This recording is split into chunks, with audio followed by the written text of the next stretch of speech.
Hey guys, if you're shopping for knives and gear, make sure you check out the description of the video you're watching right now for links to some great online retailers. There's also individual links for knives that I personally recommend. Thanks!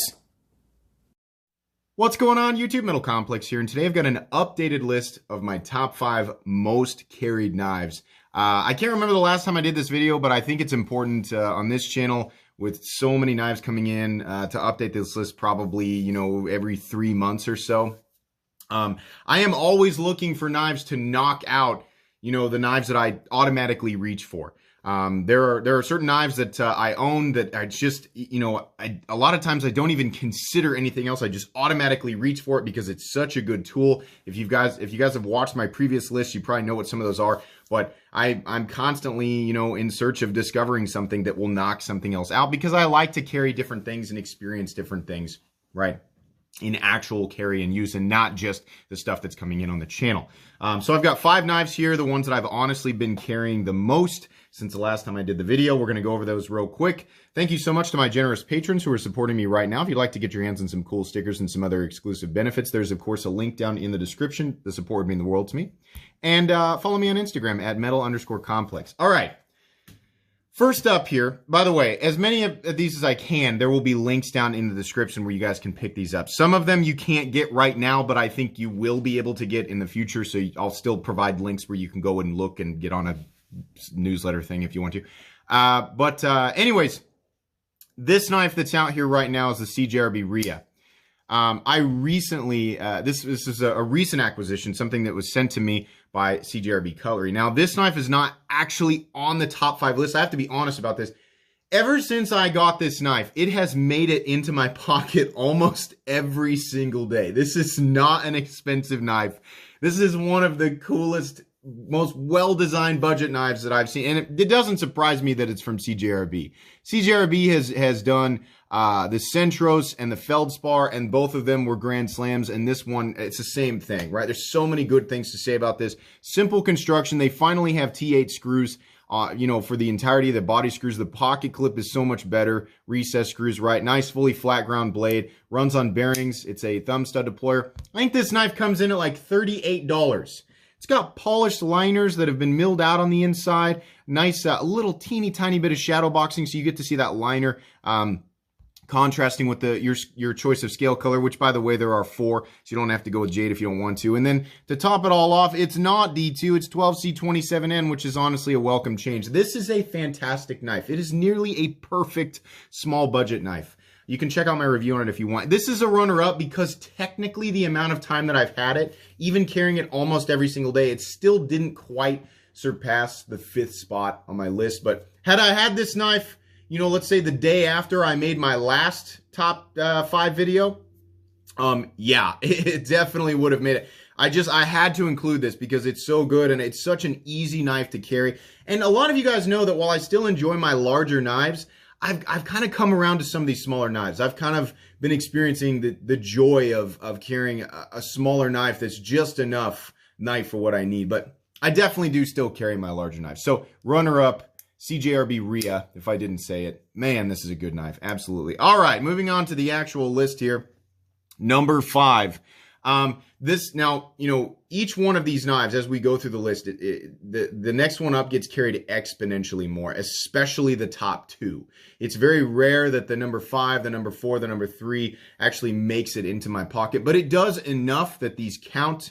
This one has been on the list before, and this is the Strider Protec SG Auto. This one is in titanium. This is the one that Jeff Goodnow gave me. I've had this knife for a long time. You guys have seen this knife many times on the channel. Number 2 of 40 in this flame titanium and the pearl button. This is an expensive knife. This is probably the most expensive knife that actually makes it into my pocket and gets carried. I'm sure there's not a scratch on that thing. You don't actually use it. Yeah, I mean, I use it when I need to, but, what I do in my day-to-day life is not really going to put many marks on a blade, but I'm not super reserved with it. I will, if a box needs opening, I'll open it. There have been times where, depending on who I'm around, I don't really mind handing this off to somebody. I don't baby it as much as I used to. because it just, you know, it's just a knife that I've moved past the honeymoon phase on, and it really wants to be used. Some problems with it, you know, this knife gets carried just because I want to carry it. It is very heavy. It's very, there's a lot of knife sticking up out of the pocket. It's very butt heavy. A better version of this knife would be the standard and more common aluminum frames. It seems like Protec and Strider are trying to get more of these out. I've noticed here lately that the aluminum ones are more available. They've done some really cool mirror polish compound grinds with micarta scales here lately. I'll link this stuff down below so you guys can go check it out. But yeah, keep your eye out for if you've wanted one of these, right? If a real Strider is too difficult to get your hands on, which believe me, it definitely is. This is essentially the exact same profile with a slightly thinner blade stock. Means it's going to be a little bit better for cutting and actual knife tasks, right? Well, EDC tasks, right? And then you know, it's got this seam construction, still 2 plates. And it's an automatic, right? So if you can carry an automatic in your area, this is just a cool knife. It just brings me joy. I can't deny that a lighter version of this would be a lot better, and honestly, just a better position for the pocket clip. Something that maybe if the pocket clip was mounted up here, it would be much better. But ergonomically, this thing is awesome, and it's one of those things where while I'm carrying it, I just feel really cool. Whether or not I need this much knife is totally beside the point to me. I just feel really cool carrying this knife. Absolutely. All right. Moving on here, number 4, one that lay dormant in my knife display case for, man, probably a year. And I finally have come around to carrying it more. The Microtech SOCOM Elite. This one is from 2018. This is one that my wife got me for our anniversary.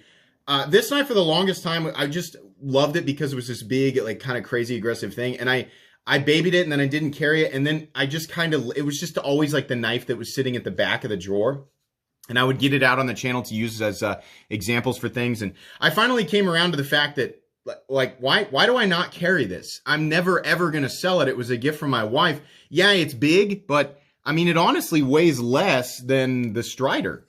The Strider, it weighs like 6.5 ounces or something like that. And this guy weighs like 5.25 ounces. It is a lot longer. I mean, at 9 1/4 inches or 9.1 inches overall, it is a lot longer than the knives that I usually carry. But, you know, it actually is pretty comfortable. There's no flipper tab or anything like that. I think part of the reason why I don't carry it as much is that it is a dedicated tip down only knife. But because it's a thumb deployer, you know, if it's a flipper, I wouldn't be able to do it. Flippers and tip down, no, I can't do it. My opinion is that's a little bit dangerous. The knife can deploy a little easier in your pocket. I'm sure I just opened a can of worms in the comment section.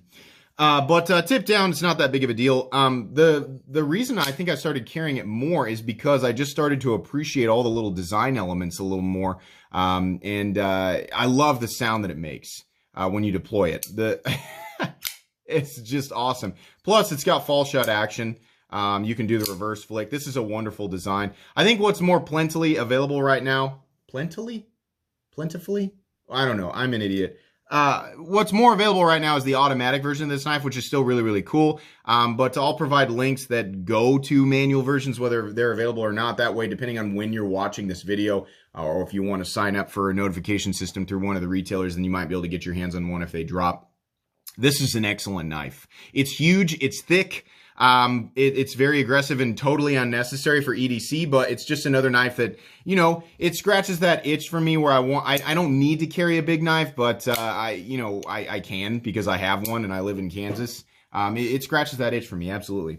All right. These last 3 are the ones that definitely make it into my pocket the most. And, only one of them is different from previous, top 10 lists. Number 3, the, Benchmade Custom Shop Crooked River. This is one of Benchmade's best folding knives ever. The large Crooked River is cool, but this is about a perfect size for me. It's 7.8 inches, I think, overall. Great materials, great ergonomics, great blade shape. This knife was actually created in the custom shop for me by Shaker MT, and I will forever appreciate that. There are so many things that make this knife perfect for EDC, and on top of that, it is it's an interesting variant. It's not that like you guys could go build this exact knife if you wanted to on the custom shop, but the way I think of it in my mind is if I ever run into anybody else who's got a Benchmade Crooked River in their pocket, mine's going to be That's so dumb. That's so dumb to think that way, but it is cool. This blue mixed with the black bolster and the blue pivot color. Every time I show this knife, there's always people like, oh my gosh, that's beautiful. And it is. I love one of my favorite things about it is the pocket clip. I mean, it just makes this so easy to carry, and it's lighter weight, but it still feels capable enough. I can still get a full purchase on this thing. The big one's just too big for me. This is a perfect size. The blade shape the blade length comes in at like 3.4, 3.5 inches, something like that. Nice and smooth. Get my fix for the axis lock, right? It's got that nice fidget factor, and these custom shop Benchmades always seem to have the better quality control over standard, Benchmades that you might find at, any retailer. Not to say that Benchmade makes bad knives, just that quality control issue, it seems to be fizzling out a little bit, but every knife that I've handled from the custom shop has been perfect. I'm not saying that it's impossible for them to have flaws, but in my experience, they're really, really good. Yeah, the 20 CV and just I don't know, the contrast between the satin finish, or it's not really satin, it's actually kind of, Benchmade's got a very light tumbling. The contrast between that and the blue and the black, man, this is probably the flashiest knife that I carry. And sometimes I just carry it because it's flashy. But I mean, there's very, very little to complain about with this knife. Absolutely. So, absolutely made the list. Moving on here. This is a new one. And honestly, if I had this knife earlier, it probably would have made it into my pocket more. In fact, it may have contended for the #1 spot. And that is the Protec Malibu button lock. Guys, this is just an absolute home run from Protec. They did such a good job with this knife. And the fact that it's really similar in size to the Crooked River and the knife that's in my #1 spot. This is more of medium knife territory for me. It's a representation of my love and interest, increasing love and interest for some smaller knives. Versus, like I always say, like my preferred carry range is between 7 3/4 and 8.5 inches, and it's been leaning more towards that larger size. And then I like a weight range between 4 and 6.5 ounces, and that's because I just appreciate a knife that's more robust, whether or not I actually need it. That's just what brought me joy. But this is one of those knives that really made me appreciate a smaller, lightweight knife. And again, I like knives that I can sit around when I'm not doing anything, as long as I'm in I'm somewhere where it's not going to be frowned upon, right? The button lock on this thing and just the positioning of everything, the detent strength, all of that, they just got it so perfect. And I love the look of it too.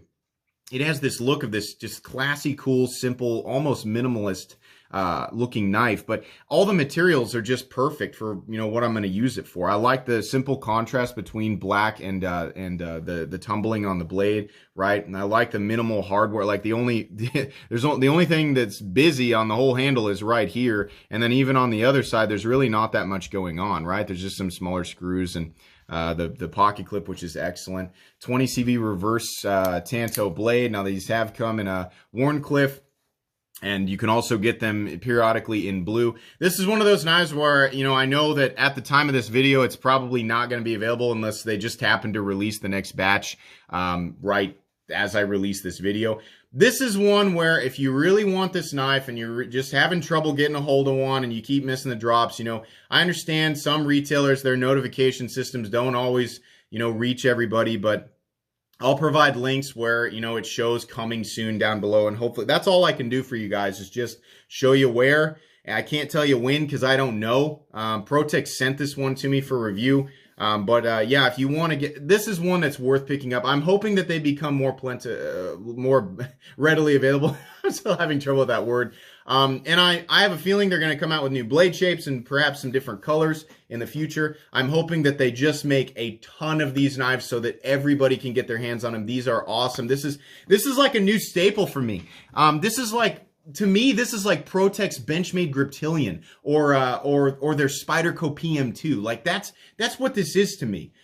I know that Protec's flagship model, I think for a long time has been the TR3. At least that's how I look at it. But oh my gosh, everything that Protec makes is amazing. But I'm used to saying Protec and automatic in the same sentence. And this manual button lock running on bearings is just wonderful. I hope they explore this idea with more models in the future. It's just amazing, and I've been carrying it so much. It's just incredible. All right, number one, I'm sure a lot of people are going to guess. Since the last time I did this video, technically this is, well, it's still number one in terms of pocket time, but had I owned some of these knives before, this might have actually been kicked out. Number one is still the Spyderco Para 3. In this case, we have a Maximate blade, and then it's been outfitted with the MXG deep carry clip.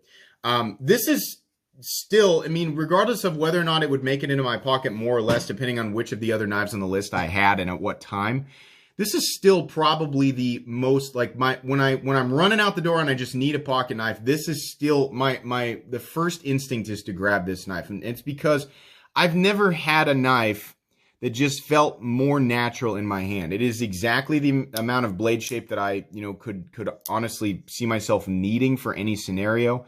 The part of me that, still feels special when I carry it, I guess, is the fact that it's a Maximate blade, which still has not really managed to develop much of a patina. It's all mainly up here. I do take care of this knife.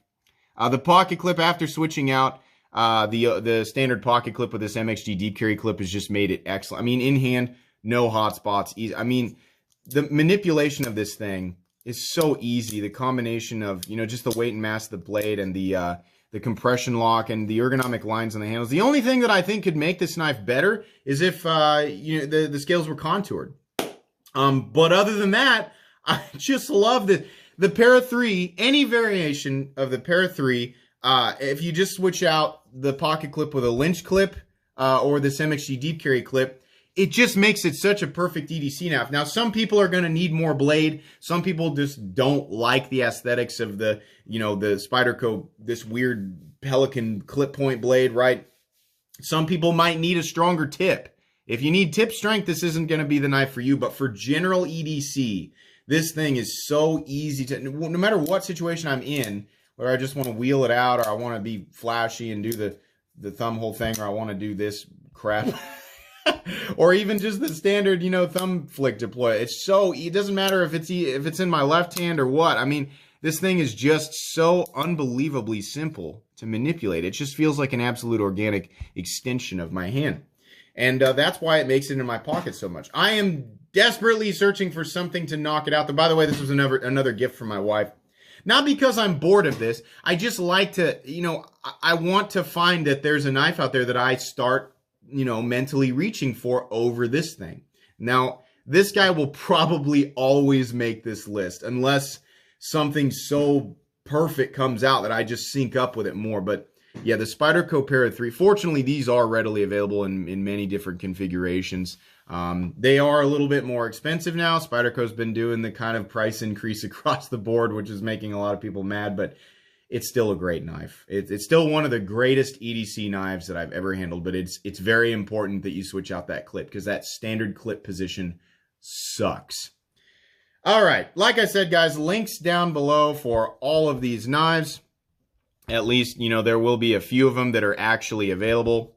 But these are all excellent. You can't go wrong with any of these. And, if you're somebody who enjoys a larger knife, somebody who enjoys a thicker knife, a heavier knife, a smaller knife, you can kind of see here that I like some diversity in my rotation, and that's definitely the case here. But these are all excellent. They're all an absolute joy to carry. I hope that you guys found this video at least mildly entertaining. If you did, please leave a like. If you'd like to check out my other content, I do, of course, have lots of videos of knives that are either expensive or inexpensive that I do or don't like, so check those out. And if you enjoy all my content, go ahead and click on that metal complex logo right there and subscribe because there's definitely more coming. Thanks again for watching, everybody, and have a great day.